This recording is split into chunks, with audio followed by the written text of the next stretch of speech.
ഇന്ന് ഞാൻ വന്നിരിക്കുന്നത് അവൽ പുട്ടായിട്ടാണ്. അതെങ്ങനെയാണ് ഉണ്ടാക്കുന്നതെന്ന് നോക്കാം. ഞാനിവിടെ മട്ട അവലാണ് എടുത്തിരിക്കുന്നത്. വെള്ള അവൽ വേണമെങ്കിലും എടുക്കാം. മട്ട അവലിന് കുറച്ചുകൂടി സ്വാദായിട്ടാണ് എനിക്ക് തോന്നിയിട്ടുള്ളത്. 1 കപ്പ് അവലെടുത്തിട്ടുണ്ട്. ഇനി സ്റ്റൗ കത്തിച്ച് പാൻ ചൂടാകുമ്പോൾ ആ അവലിട്ട് 1 മിനിറ്റ് വറുത്തെടുക്കണം. നന്നായിട്ട് വറുത്തെടുത്ത് ക്രിസ്പി ആവുന്നവരെ വറുത്തെടുക്കുക. കയ്യിൽ വെക്കുമ്പോൾ പൊടിഞ്ഞു പോണ തരത്തിൽ വറുത്തെടുക്കുക. എന്നിട്ട് ചൂടാറുമ്പോൾ മിക്സിയുടെ ജാറിലിട്ട് നന്നായി പൊടിക്കുക. ഇപ്പോൾ പൊടിച്ചെടുത്തിട്ടുണ്ട്. ഒരു പുട്ടിൻ്റെ തരി പോലെ ഒരു ചെറിയ തരിയൊക്കെ ഇതിനകത്ത് ആവശ്യമാണ്. ഇനി നമുക്കൊരു ബൗളിലേക്ക് അത് മാറ്റാം. കുറച്ച് ഉപ്പിട്ട് കൊടുക്കാം. ഒരു 1/4 ടീസ്പൂൺ ഉപ്പാണ് ഇട്ടേക്കുന്നത്. ഇതൊന്ന് മിക്സ് ചെയ്ത് കൊടുക്കാം. 1 കപ്പ് അവലാണ് എടുത്തിരിക്കുന്നത്. അപ്പോൾ 1 കപ്പ് ഏകദേശം 1 കപ്പ് വെള്ളം തന്നെ വേണ്ടി വരും. അതൊഴിച്ച് മിക്സ് ചെയ്ത് അടച്ചു വെക്കാം. ഒരു 10 മിനിറ്റ് അടച്ചു വെക്കാം. നന്നായി യോജിപ്പിച്ച് അടച്ചു വെക്കാം. ഇനി കുറച്ച് കഴിയുമ്പോൾ ഇത് നന്നായിട്ട് പൊങ്ങി വരും, കുതിർന്ന് പൊങ്ങി വരും.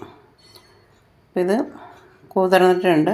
നമുക്കിനി ഇത് കൈ കൊണ്ട് തന്നെ യോജിപ്പിക്കാം. അവൽ വറുക്കുന്നത് പുട്ടിന് നല്ല സ്വാദും സോഫ്റ്റും കിട്ടാനാണ്. അപ്പോൾ നന്നായിട്ട് സോഫ്റ്റായിട്ടുണ്ട്. ഇനി ഇതിനകത്തേക്ക് വെള്ളമൊന്നും ചേർക്കരുത്. ഇതൊന്നും കൂടി ഇങ്ങനെ നന്നായി കുഴച്ചെടുത്തിട്ട് ഇതിലേക്ക് നമുക്ക് കുറച്ച് തേങ്ങയും കൂടി ചേർത്ത് കൊടുക്കണം. തേങ്ങ കൂടുതൽ ചേർത്താൽ അത്രയും നല്ലത്. സാധാരണ നമ്മൾ അവലും തേങ്ങയും ശർക്കരയും ഒക്കെ ഇട്ട് മിക്സ് ചെയ്ത് കഴിക്കാറില്ലേ, അതേപോലെ ഈ അവലിന് തേങ്ങ നല്ലതാണ്. വെള്ളം പോലെ നമുക്ക് ചേർത്ത് കൊടുക്കാം.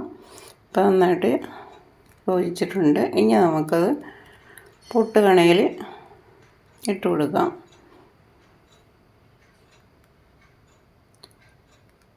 ആദ്യം ഒരു ലെയർ തേങ്ങ ഇട്ട് കൊടുക്കുക. സാധാരണ പുട്ടുണ്ടാക്കുന്നത് പോലെ ഒരു ലെയർ തേങ്ങ ഇടുക, കുറച്ച് പൊടി ഇടുക, പിന്നെയും ഒരു ലെയർ തേങ്ങ ഇടുക. അങ്ങനെ സാധാരണ പുട്ടുണ്ടാക്കുന്നത് പോലെ നമുക്ക് കണയിൽ നിറച്ച് കൊടുക്കാം. എന്നിട്ടൊരു 10 മിനിറ്റ് ഇത് വേവിച്ചെടുക്കാം.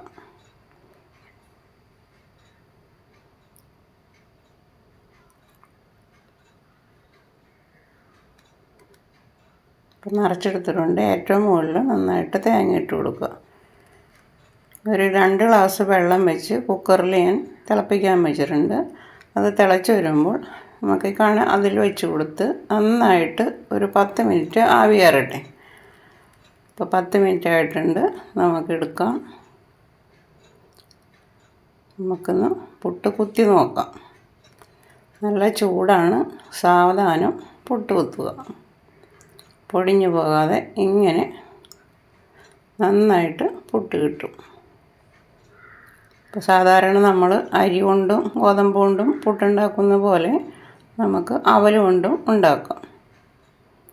അവലും തേങ്ങയും ശർക്കരയും കൂടി നമ്മൾ കഴിക്കുന്നത് പോലെ തന്നെ ഇതിന് കുറച്ച് പഞ്ചസാര ഇട്ട് കഴിച്ചാലും നല്ലതാണ്.